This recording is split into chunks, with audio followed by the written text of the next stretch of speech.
nome é Letícia, eu sou nutricionista e hoje nós vamos conversar um pouquinho sobre os cuidados com a alimentação durante a quimioterapia.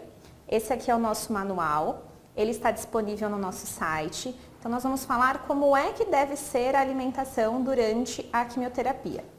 Você provavelmente já ouviu alguém falando sobre algum alimento que pode ajudar ou potencializar o tratamento e alguns alimentos que não podem ser consumidos em hipótese alguma durante todo o tratamento. Isso são mitos, não existe nenhum alimento que sozinho tenha o poder de cura ou que vá isoladamente melhorar a resposta ao tratamento. E o inverso também é verdade, não tem nenhum alimento que não possa ser consumido em hipótese alguma durante o tratamento. Nós temos que lembrar que a alimentação ela é sim essencial e que o conjunto de uma alimentação saudável vai te ajudar a manter uma boa imunidade, vai fornecer todos os nutrientes necessários e dessa forma vai otimizar a resposta ao tratamento. Manter o seu estado nutricional adequado é essencial.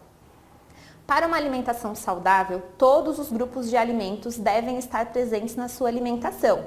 Então, as carnes vão ter o poder, de trazer proteínas, então carne, frango, peixe, ovo e também alguns alimentos de origem vegetal, que são as leguminosas, feijão, ervilha, lentilha, grão de bico. Estes alimentos devem estar presentes diariamente na sua rotina alimentar. Eles vão ajudar também na reparação muscular, então não esqueça de manter estes alimentos presentes.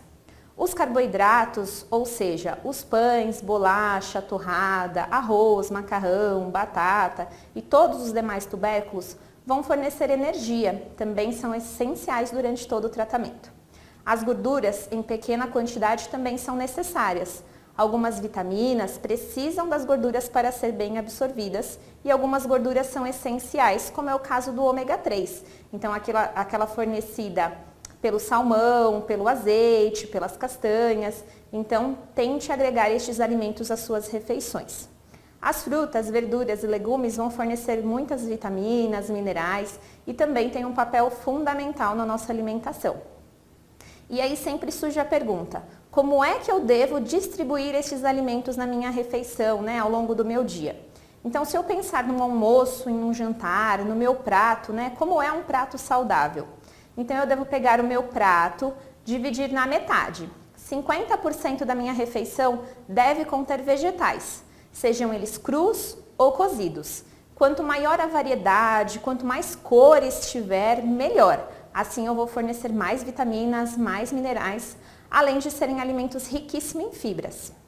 Dos 50% que sobra do meu prato, eu vou dividir novamente na metade e 25% devem conter carboidratos.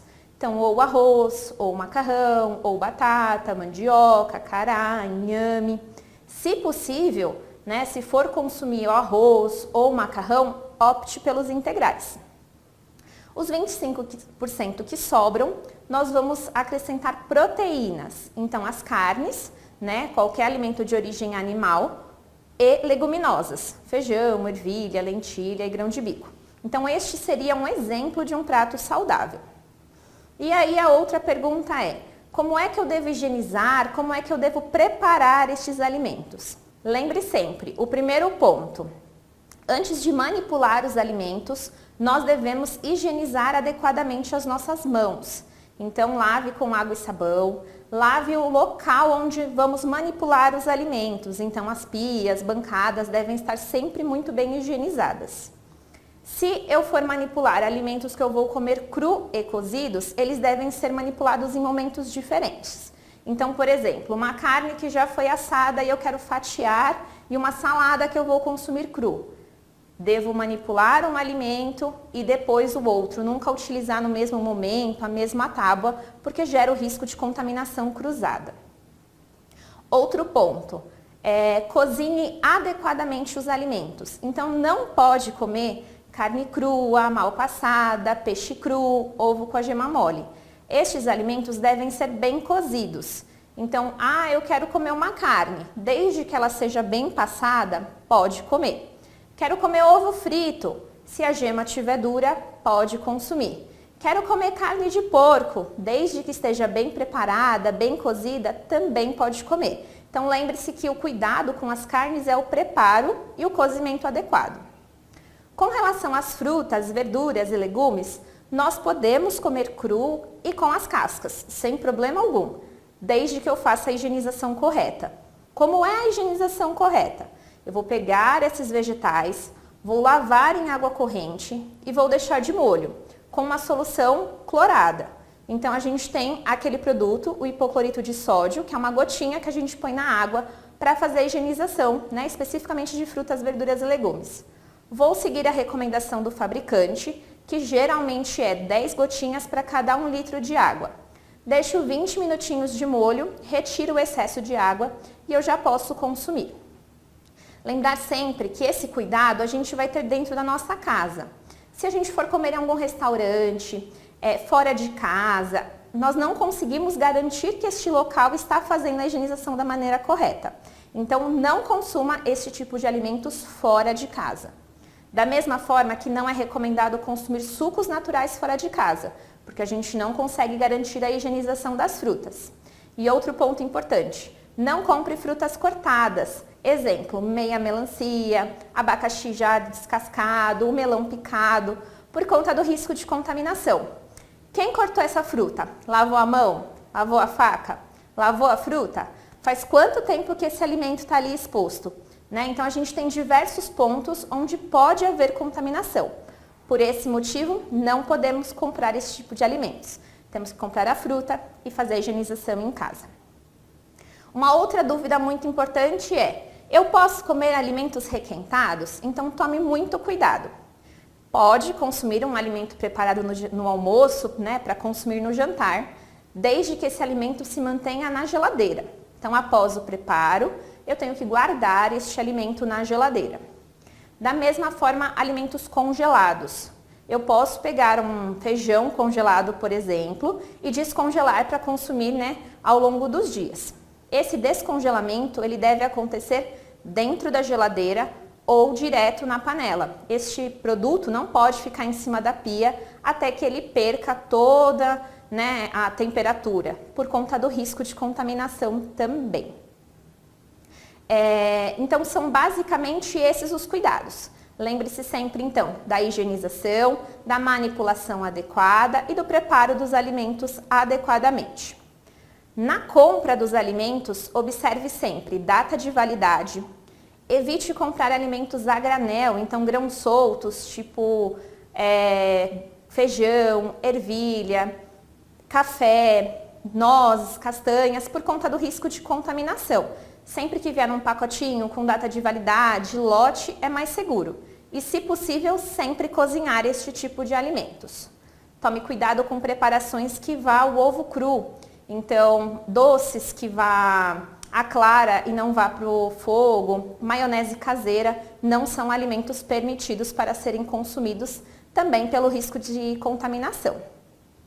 Seguindo todos esses cuidados e mantendo uma alimentação adequada, você estará pronto para enfrentar essa fase do seu tratamento.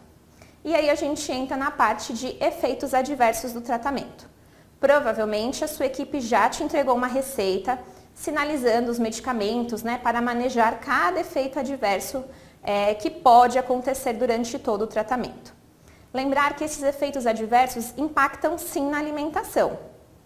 Então pode ser que durante o tratamento você sinta algumas feridinhas na boca, como se fossem aftas. Os cuidados são evitar alimentos em extremas temperaturas. Então alimentos muito quentes ou muito gelados podem gerar mais desconforto. Assim como alimentos muito duros, alimentos picantes, alimentos ácidos. Então prefira alimentos mais macios, umidificados, vai ser mais fácil para se alimentar nessa fase. Pode ser que sinta náuseas ou vômitos. O gengibre pode ser um bom aliado, então na forma de sucos ou chá que contenha o gengibre. Além disso, alimentos gelados, alimentos que não tenham um cheiro tão forte, também são mais fáceis de consumir caso sinta náuseas ou vômitos. Pode ser também que tenha alteração do hábito intestinal, ou o intestino prenda ou o intestino solte demais. Nestes casos, lembre sempre, a água é fundamental. Lembrar de tomar água fervida, filtrada ou água mineral. Cuidado com os alimentos ricos em fibras. Então é o caso das saladas, alimentos integrais, frutas laxativas como o abacate, mamão, laranja, ameixa.